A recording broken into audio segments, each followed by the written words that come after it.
It's your baby girl Harri, the Chatterbox, and I am here because we're reviewing, as you know, the final season of Pose. And episode 3 gave you backstory for your life. It gave you backstory on the person you wanted backstory on, girl. Our favorite villain to love, Miss Elektra Abundance. So we're gonna get into her. We're also gonna get into some things that I'm doing, but I'll tell you that at the end of the video. But you have to stick around to find out, because it's a busy summer, girl, and a hot girl summer at that. But without further ado, girl, let's get into the review, girl.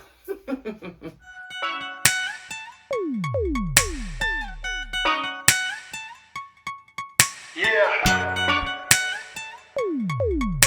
So, this episode actually, I'm gonna be really short with this because it's only one episode, so we don't have to do a whole lot of talking. We know who it was about. It's about Miss Elektra Abundance. She was raised by a Jamaican mother. I think she's Jamaican. Something very West Indian. The accent was giving either African or West Indian, but I think it was West Indian. I think it's Jamaican specifically, because I think Dominique Jackson is actually a Jamaican woman in real life. Like, that's her background. But anyway, that's her nationality, I should say. So, you know, it gives you the backstory as far as, you know, her relationship with her mother. And, you know, she used to be one of the girls down at the piers, you know, doing the things with the Johns.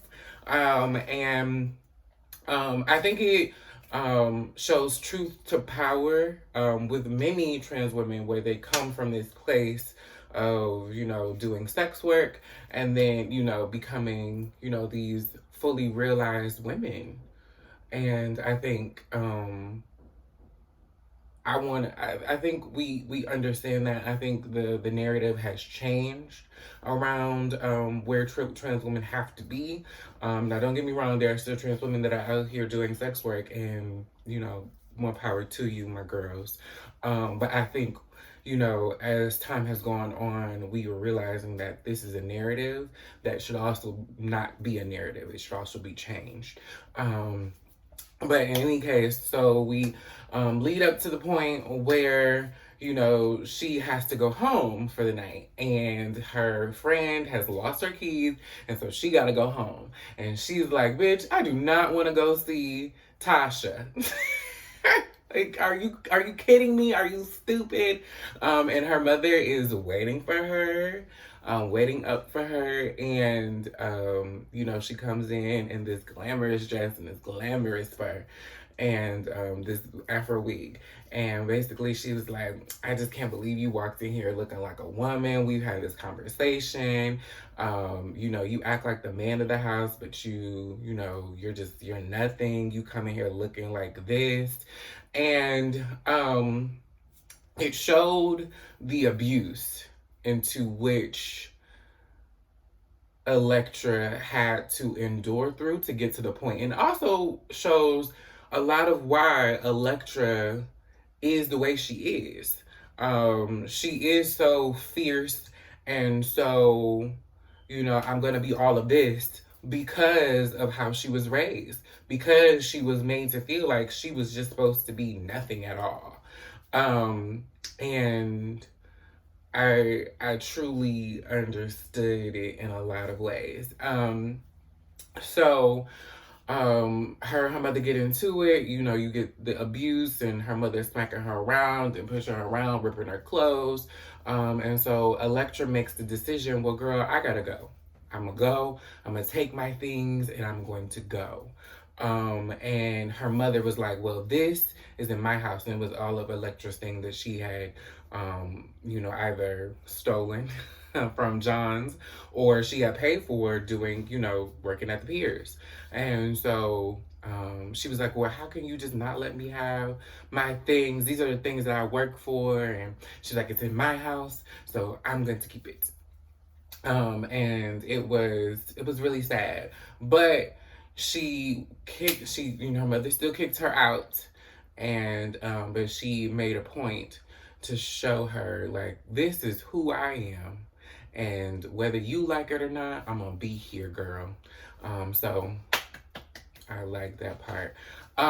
So we get to, and this is in 1983, and so we fast forward to 1994, back where we are in present time for them.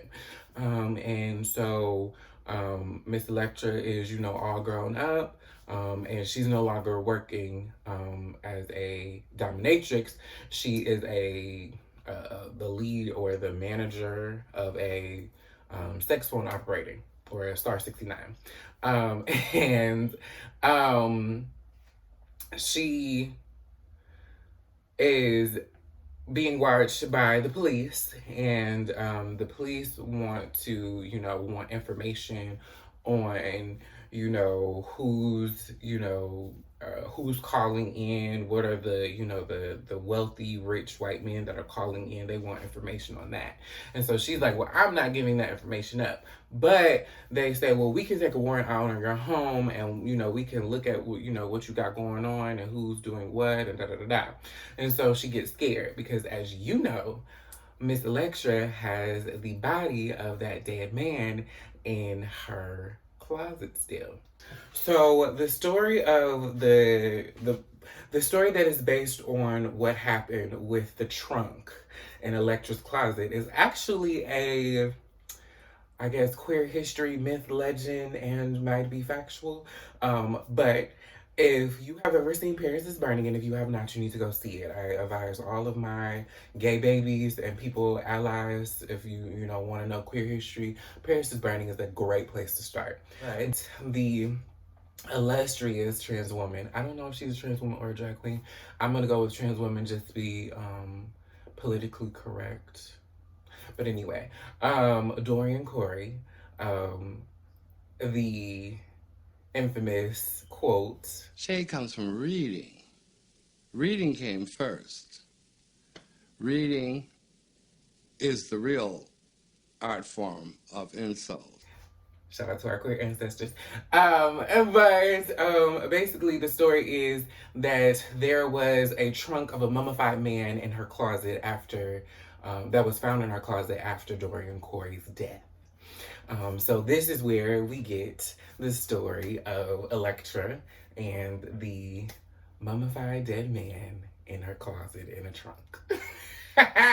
And so then we go back to this whole conversation around the police and how they don't, treat trans women fairly, and they blame trans women for things that happen to cisgender men, and we could not have anything to do with it, but because we were there, the blame gets tossed onto us. It just so happened that people believe cisgender men over anyone else first, especially cisgender white men over anyone else first. We get the blame for those things.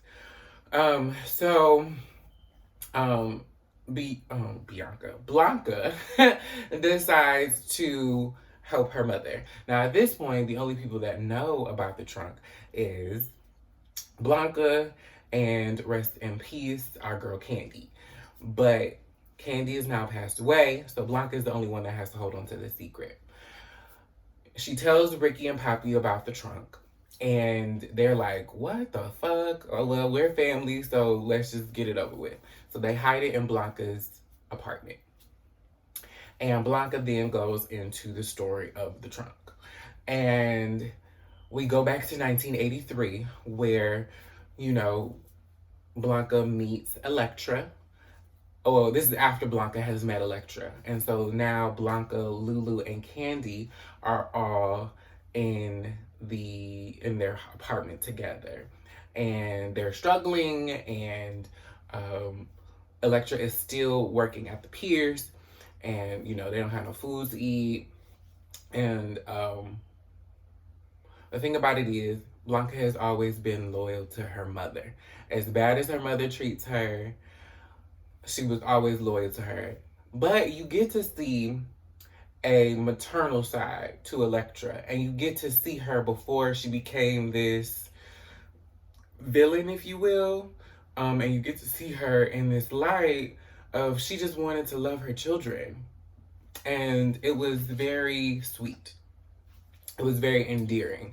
And I think the character development for season 3 for Elektra is really good. I really like that they've taken this turn of making her this tough love mom versus this shady mom.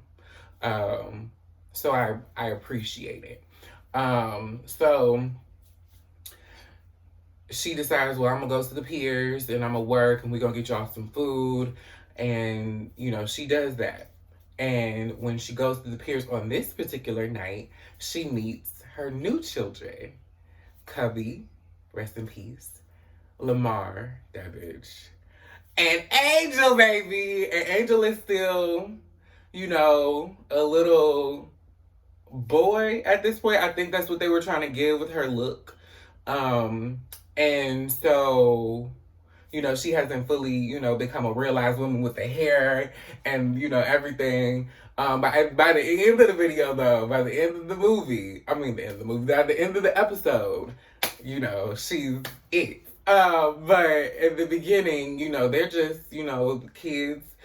At this time, Angel is 16. I don't know how old Cubby and Lamar were, but, they're younger than Angel. So they're babies. They're literally babies. And so Elektra tells them, well, we're just going to go down and I'm going to, take care of this John over here. And then, you take this address and take your stuff and go to my apartment and tell Blanca, that your mother sent you. Once they've all gotten together and Elektra comes back from getting, working at the piers, she goes and gets her fucking trunk from her mother because she's like, I can't live like this. I have all of these children. At this point, she has 6 children now. I got all these children I got to take care of, and I don't want to live in this, little fucked up apartment. We need luxury. We need abundance. And so she basically goes and gets her trunks full of her, prized possessions from her mother's home. And they break into the house and they get the trunk. And so they get caught. Blanca and Elektra get caught by Elektra's mother. And by this time, Elektra has, elevated. She, she looks like a woman of society. And so, she's like, well, I don't recognize this person and I'm gonna call the police.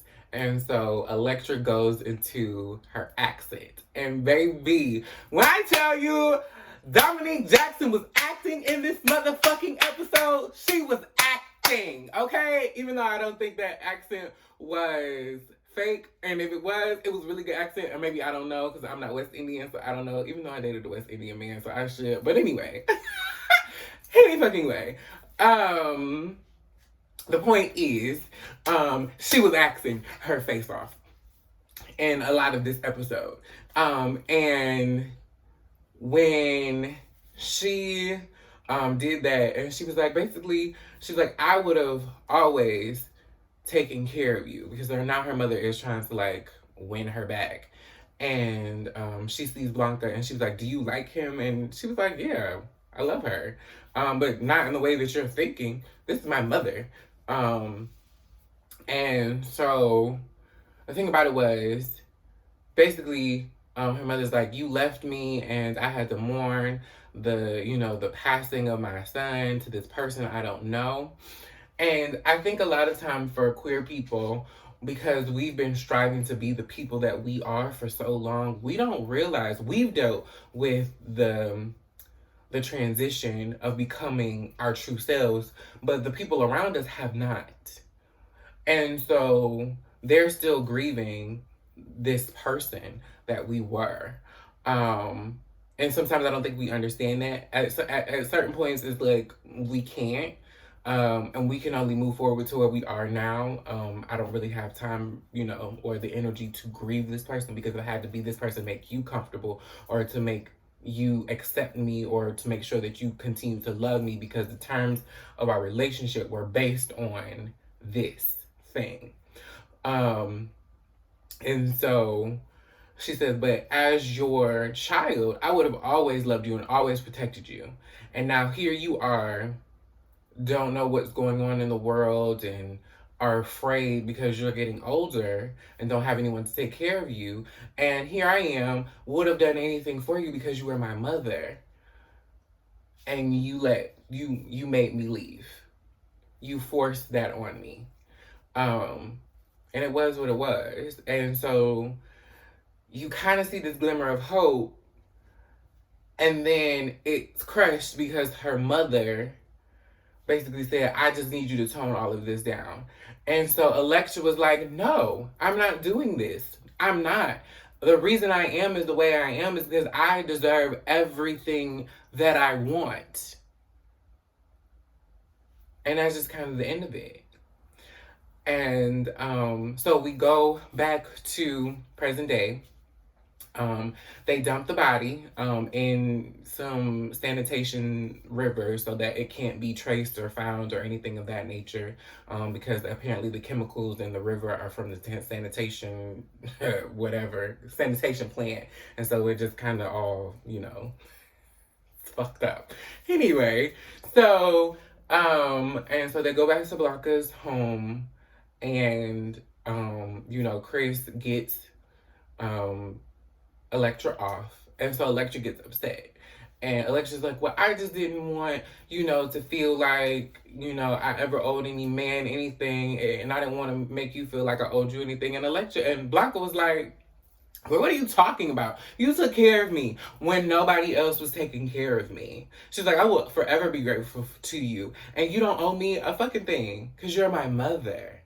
And I just loved that about about this dynamic between Elektra and Blanca, because they haven't always had the best relationship on Pose. But one thing I will say is she has always acknowledged her mother as her mother and thanked her for taking care of her. And I really appreciate that relationship. And now that the characters have developed to, be really close, it just it feels good. And she also basically, Elektra tells Blanca, if I have done nothing in this world, because she's like, I've done a lot of bad things in this world, but the one thing I can say is that the good I did in this world was being your mother and you being my daughter. And baby, when I tell you I cried because as y'all know, I don't have a relationship with my parents. So it's just kind of like you kind of miss that thing of making someone that has raised you proud. And one thing I do know, while my mother doesn't speak to me, my godmother does. My godmother is, I always call her my fairy godmother because she's the woman that took me in. And so when I came out to my parents, and one thing that she has always let me know is that I make her proud. And so when I saw that moment between them, it made me really happy, because even though you may not have the people that raised you or the people that are biologically yours around, the people that actually love you and the people that were willing to take care of you, the fact that they're happy and that they're proud of you makes all the difference in the world. I told y'all I promised myself I was not gonna cry. So I'm not gonna cry, thug tears. But yes, so I just really enjoyed it. And we also find out that Blanca has gotten accepted into nursing school. So it's just full circle moments here, and it's just beautiful. And this is just a really heartwarming, great episode. I really enjoyed it. And yeah, it was just so good. It was so good. So hopefully we get around, this doesn't come back up in any way, shape, or form. I really hope it doesn't. Let the man be in the river. They dumped him in the river. Let him stay there, girl. So yes, I am very excited for the next episode. And that was the end of the episode. It was good. It was good. So now, announcements. So if you don't know, season 2 of Legendary is out, and I am doing a podcast, Visionary Views, a podcast, with one of acquaintance of mine that has this podcast, and yeah, they invited me on, and so I'm on a podcast with 3 other people, reviewing this good season 2 of Legendary. So if you enjoy Legendary, or you just enjoy ballroom or voguing or whatever, definitely get into that. I will put the link down below so y'all can watch that and get into that.